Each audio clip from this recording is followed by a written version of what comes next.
नमस्कार। आज मैं आपको माघ मास की शुक्ल सुद पक्ष की एकादशी की कथा सुनाऊंगी। इस दिन पड़ने वाली एकादशी को जया एकादशी कहते हैं। श्री कृष्ण भगवान कहते हैं, हे राजन, माघ मास की शुक्ल पक्ष की एकादशी को जया एकादशी कहते हैं। इस एकादशी के व्रत को करने से मनुष्य भूत, प्रेत, पिशाच आदि योनि में से मुक्ति मिल जाती है। इसलिए इस एकादशी के व्रत को विधिपूर्वक करना चाहिए। इसकी एक पौराणिक कथा है जो मैं तुम्हें सुनाऊंगा। एक समय जब इंद्र स्वर्गलोक में राज्य कर रहे थे, उस समय एक दिन इंद्र इच्छा अनुसार अप्सराओं के साथ रमण कर रहे थे। गंधर्व गान कर रहे थे।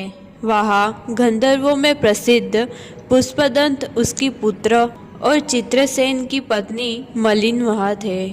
वहाँ मलिन के पुत्र पुष्पवान और माल्यवान भी थे।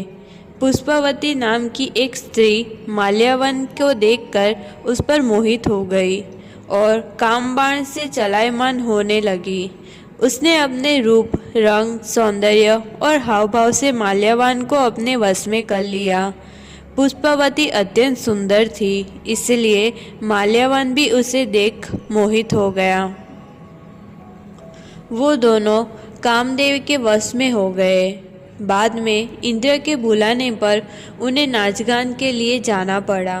वो नृत्य कर रहे थे, परंतु कामदेव के प्रभाव से उनका मन नहीं लग रहा था और इसीलिए अशुद्ध गायन करने लगे। उन दोनों के हाव भाव देखकर इंद्र को पता चल गया कि दोनों प्रेम में पड़े हैं। इसलिए इंद्र ने उन्हें श्राप दे दिया।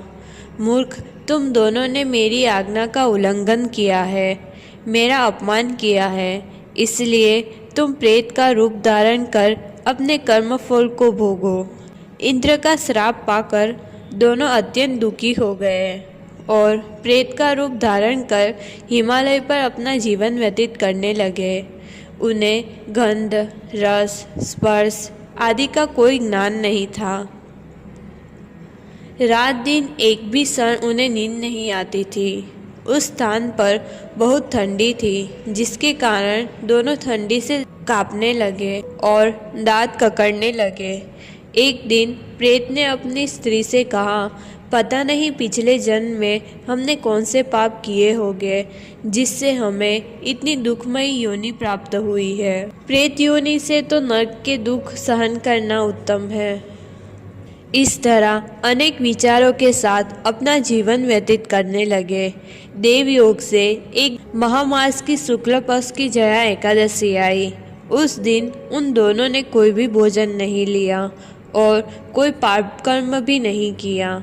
उस दिन सिर्फ फल फूल खाकर पूरा दिन पीपल के झाड़ नीचे अपना दिन व्यतीत किया।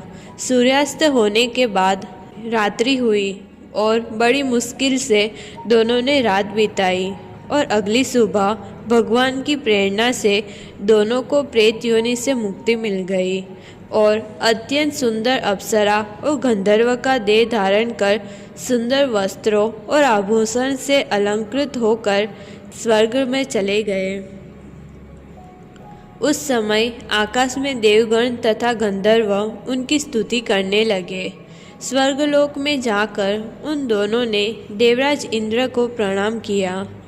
इंद्र उन्हें देखकर आश्चर्य में पड़ गए और उन्हें पूछने लगे, तुम्हें प्रेत योनि में से मुक्ति कैसे मिली? तब माल्यवान कहने लगा, हे देवेंद्र, भगवान विष्णु के व्रत से हमें प्रेत योनि से मुक्ति मिल गई।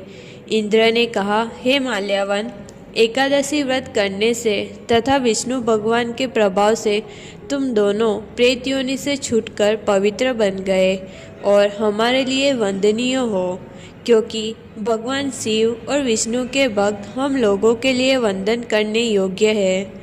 इसलिए आप धन्य हो, धन्य हो।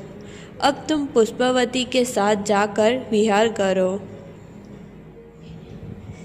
हे युधिष्ठिर, इस जया एकादशी के व्रत के प्रभाव से समस्त योनि नष्ट हो जाती है। जो मनुष्य इस एकादशी के व्रत को करता है उसे सभी तप, यज्ञ, दान का पुण्य मिलता है।